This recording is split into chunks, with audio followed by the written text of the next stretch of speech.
नमस्कार, आप देख रहे हैं कैपिटल टीवी उत्तर प्रदेश और मैं हूं आपके साथ पारुल त्रिपाठी।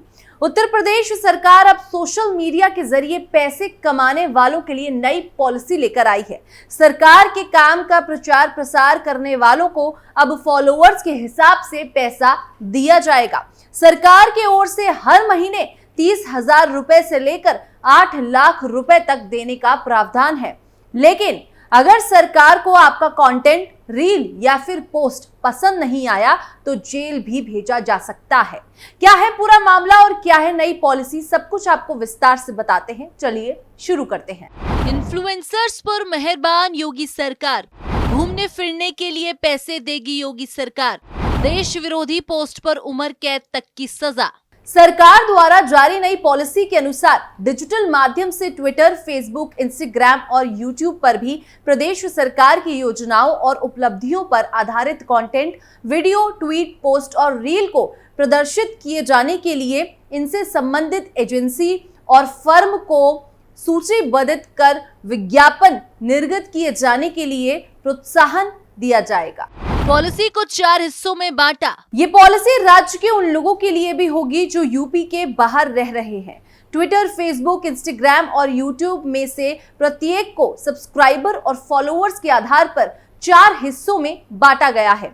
इन सोशल मीडिया प्लेटफॉर्म पर प्रचार प्रसार करने वालों के लिए भुगतान की राशि 5 लाख, 4 लाख, 3 लाख और 2 लाख प्रति महीने रखी गई है। वहीं YouTube पर वीडियो, शॉर्ट्स और पॉडकास्ट के जरिए प्रचार प्रसार करने वालों को 8 लाख, 7 लाख, 6 लाख और 4 लाख प्रति महीने के हिसाब से दिया जाएगा। सरकार की ओर से जारी पॉलिसी के अनुसार किसी भी स्थिति में कंटेंट अभद्र, अश्लील और राष्ट्र विरोधी नहीं होना चाहिए। अगर ऐसा होता है कि उन सोशल मीडिया यूजर्स के खिलाफ एक्शन भी लिया जा सकता है। सरकार ने ये पॉलिसी सरकारी योजनाओं के प्रचार प्रसार और योजनाओं का लाभ आम लोगों तक पहुंचाने के लिए शुरू किया है। उत्तर प्रदेश की योगी सरकार की नई डिजिटल मीडिया नीति 2024 के विरोध में समाजवादी पार्टी उतर आई है। यूपी की नई डिजिटल पॉलिसी के विरोध में उतरी सपा। समाजवादी पार्टी ने नई डिजिटल मीडिया पॉलिसी का विरोध करते हुए कहा कि सरकार ने कलम गिरवी रखने का सरकारी नोट जारी कर दिया है। जो इसके खिलाफ होगा उसके लिए उम्र कैद तक की सजा का प्रावधान है। समाजवादी पार्टी की तरफ से कहा गया है कि इसे वापस से लेना ही होगा। समाजवादी पार्टी के प्रवक्ता अमीक जमाई ने सोशल मीडिया प्लेटफॉर्म एक्स पर यूपी की नई डिजिटल मीडिया नीति के विरोध में एक पोस्ट शेयर किया। उन्होंने लिखा, कलम गिरवी रखने का सरकारी रेट जारी, मुख्यमंत्री योगी आदित्यनाथ ने जारी कर दिया है। जो तैयार नहीं, सरकार ने उम्र कैद तक का प्रावधान किया है। सोशल मीडिया की आजादी का अध्ययन समाप्त हुआ। हम कहेंगे कि हम किसी भी प्रकार के मीडिया नियंत्रण के खिलाफ हैं। आपको इसे विड्रॉ करना होगा। न्यू इंडिया में स्वागत है आपका। योगी सरकार की नई स्कीम पर भड़की कांग्रेस। उत्तर प्रदेश की योगी आदित्यनाथ सरकार ने डिजिटल मीडिया नीति 2024 तैयार की है, जिस पर कांग्रेस ने पलटवार किया है। कांग्रेस ने आरोप लगाया है कि यूपी सरकार डिजिटल मीडिया पर कब्जा करना चाहती है और उसे किसी भी तरह का डर नहीं है। कांग्रेस ने सवाल उठाया है कि क्या बीजेपी की डबल इंजन सरकार अभिव्यक्ति की स्वतंत्रता पर हमला कर रही है। यूपी कांग्रेस ने ट्वीट करते हुए लिखा कि यूपी सरकार सोशल मीडिया इन्फ्लुएंसर्स के लिए नई स्कीम लेकर आई है। इसके मुताबिक सरकार के काम का प्रचार प्रसार करने वाले को महीने के 8 लाख रुपए तक मिल सकते हैं और इनका विरोध करने वालों को सजा भी भुगतना पड़ सकता है। यानी डिजिटल मीडिया पर सरेआम कब्जा।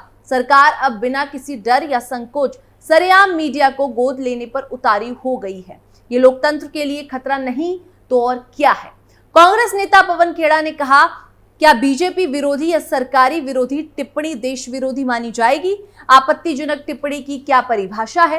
क्या अब डबल इंजन की सरकारें अभिव्यक्ति की स्वतंत्रता का गला घोटने की तैयारी कर रही हैं? इंडिया गठबंधन के विरोध के कारण मोदी सरकार को ब्रॉडकास्ट बिल 2024 वापस लेना पड़ा। क्या अब चोर दरवाजे से तानाशाही लाई जा रही है? समाजवादी पार्टी और कांग्रेस ने तो योगी सरकार पर निशाना साध दिया, लेकिन देखा जाए तो योगी सरकार ने युवाओं को रोजगार दिया है। इस पॉलिसी के बाद और लोगों के बीच सोशल मीडिया पर काम करने की चाह बढ़ेगी। लोग जब उसके बाद यूट्यूब और फेसबुक पर वीडियोस बनाएंगे तो इन सोशल मीडिया प्लेटफॉर्म से भी पैसा कमाएंगे और साथ ही सरकार भी उन्हें पैसा देगी। लेकिन इसके साथ ही देखा जाए तो योगी सरकार युवाओं को अपना वोट बैंक के लिए तैयार कर रही है। विपक्ष की हर दाव की सीएम योगी ने काट ढूंढ ली है, क्योंकि हर तरह से सीएम योगी ने वोट बैंक साधने की कोशिश कर दी है।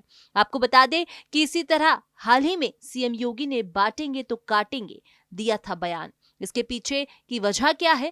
और इसी के साथ योगी सरकार ने मुख्यमंत्री टूरिज्म फेलोशिप कार्यक्रम की शुरुआत की है, जिसमें घूमने फिरने के लिए 40,000 रुपए प्रति महीना योगी सरकार देगी।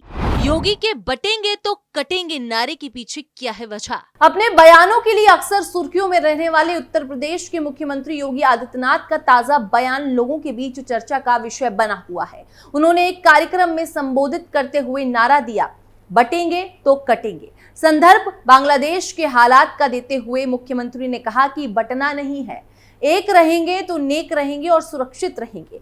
मकसद है जाति में बटे वोट को वापस धर्म के आधार पर जोड़ने का। कहा जाने लगा कि ये वो नारा है जो धर्म के मुकाबले जाति से होती सियासी टक्कर में बीजेपी को पीछे कदम खींचने से रोक सकता है। अब लोकसभा चुनावों के साथ 78 दिन के भीतर दिल्ली से उत्तर प्रदेश तक हर कदम संभल कर रखा जा रहा है और तब अखिलेश यादव दावा करते हैं कि अगला यू टर्न जाति आरक्षण को लेकर बीजेपी लेने वाली है। सपा सुप्रीमो ने कहा कि देख लीजिए, बीजेपी भी उसी रास्ते पर चलेगी। 1 साल पहले कहा था बीजेपी भी स्वीकार करेगी, जाति जनगणना को आगे आएगी। बीजेपी बहुत जल्द यू टर्न पार्टी बनने जा रही है, जाति जनगणना में भी यू टर्न लेगी। उधर राहुल गांधी का जोर इस बात पर है कि बीजेपी चाहकर भी जाति जनगणना रोक नहीं सकती, करना ही होगा। जाति के तरकश से निकलते धर्मभेदी इन्हीं तीरों के सामने अब अचानक कृष्ण जन्माष्टमी के दिन उत्तर प्रदेश के मुख्यमंत्री योगी आदित्यनाथ ने आक्रामक राजनीतिक बयान दिया है। उन्होंने कहा, राष्ट्र से बढ़कर कुछ नहीं हो सकता और राष्ट्र कब सशक्त होगा? जब हम एक रहेंगे, नेक रहेंगे। बटेंगे तो कटेंगे। आप देख रहे हैं ना, बांग्लादेश में देख रहे हो ना, वो गलतियां यहां नहीं होनी चाहिए। औरंगजेब से लड़ने वाली वीर दुर्गादास राठौर की प्रतिमा का अनावरण करने आगरा पहुंचे योगी आदित्यनाथ ने ये बयान दिया था। घूमने फिरने के लिए 40,000 रुपए प्रति माह देगी योगी सरकार। उत्तर प्रदेश की योगी आदित्यनाथ सरकार पर्यटन विभाग में मान्यता प्राप्त संस्थान से या यूनिवर्सिटी से बीए, एमए करने वाले युवाओं के लिए शानदार मौका लेकर आई है। सरकार ने मुख्यमंत्री टूरिज्म फेलोशिप कार्यक्रम की शुरुआत की है। इसके तहत चयनित शोधार्थियों को टूरिस्ट स्थानों पर घूमने के लिए प्रतिमाह 40,000 रुपए दिए जाएंगे। सरकार का मानना है कि इससे पर्यटन को बढ़ावा मिलेगा और युवाओं को रोजगार के अवसर भी मिलेंगे। पर्यटन मंत्री जयवीर सिंह के मुताबिक पर्यटन के क्षेत्र में असीम संभावनाएं हैं। इसी के तहत युवाओं को रोजगार मुहैया कराने के उद्देश्य से सीएम टूरिज्म फेलोशिप कार्यक्रम की शुरुआत कर रहे हैं। इससे पर्यटन विभाग की योजनाओं को गति मिलेगी। इस फेलोशिप के लिए आवेदन मंगाए गए हैं। आवेदन के लिए अधिकतम उम्र सीमा 40 निर्धारित की गई है। आवेदक 31 अगस्त तक अपना आवेदन दे सकते हैं। फेलोशिप के लिए ऐसे करे आवेदन। इस फेलोशिप के लिए पर्यटन और पुरातत्व से संबंधित डिग्री या डिप्लोमा धारी अप्लाई कर सकते हैं। आवेदक के पास बीच एमए, एमफिल, पीएचडी और tourism and travel management, MBA hospitality या PG diploma in tourism and travel में किसी भी मान्यता प्राप्त संस्थान से डिग्री या डिप्लोमा आवश्यक है। आवेदक को कम से कम 60% अंक होना जरूरी है। इच्छुक उम्मीदवार इसके लिए यूपी टूरिज्म की आधिकारिक वेबसाइट uptourism.government.in पर जाकर आवेदन कर सकते हैं। चयनित छात्रों के 1 साल के कॉन्ट्रैक्ट पर काम कर सकेंगे। जरूरत पड़ने पर इसे आगे भी बढ़ाया जा सकता है।